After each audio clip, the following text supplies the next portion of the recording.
Thank you for joining us for this launch of the Coney video. It has been more than a month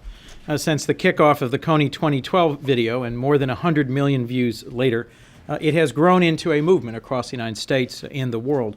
And what we are releasing today is explicitly in response to the once-in-a-generation engagement by millions and millions, particularly of young Americans. And I had hoped that we would come across with a response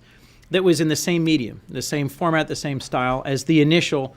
Coney 2012 video. So this was an effort to produce a digital response and something that could be liked and tweeted and forwarded and connect with exactly the very broad run of young Americans who had first been made aware of the challenges of the LRA and Joseph Coney.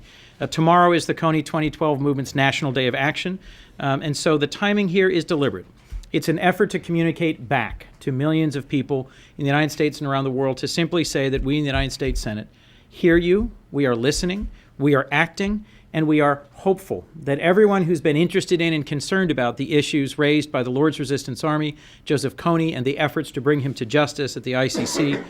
know about the work that's been going on for many years. The two senators standing with me and others who may well join us for this press conference are folks who've been centrally engaged in that work for a very long period. So it is our hope that as this video gets pushed out, it too will get more than 100 million views, likes, tweets, and other ways of being forwarded around the world. But if nothing else, hopefully it will sustain engagement and interest, information, and movement forward towards the resolution of what the real issue is here, which is an ongoing humanitarian crisis in Central Africa. With that, I'd like to ask Ian Koski, my communications director, who really led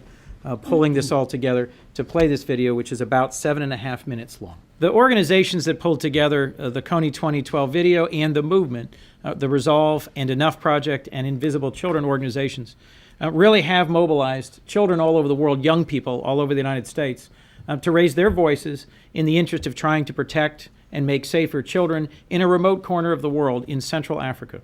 There have been some great developments in the last few days, and I'll touch on those briefly and then take your questions. I do also want to comment that there's a longer version of this video that features something both Senator Isaacson and I received many handwritten letters from students from schools across our state and participated in Skype conversations with elementary school students, in my case in Bridgeville, Delaware, and in Senator Isaacson's case in a school in rural Georgia. And that was just an exemplar for us of how many young people, how many students didn't just watch the video, like it or forward it, but actually then took up the most basic act of American citizenship and wrote their senators and asked for us to take more action and asked for us to be more engaged. There is a resolution, as is mentioned in the video,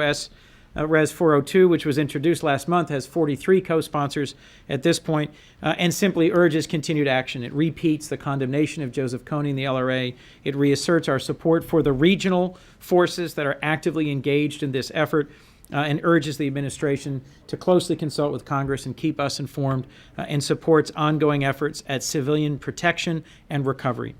One of the best developments, I think, since the first release of the video and today was the decision by the African Union to deploy 5,000 of its troops. The 100 American advisors can really only be effective to the extent they are facilitating and supporting work by African forces. And the active engagement by armed forces from Uganda, from the Democratic Republic of the Congo, and from the Central African Republic has made possible real optimism about the progress.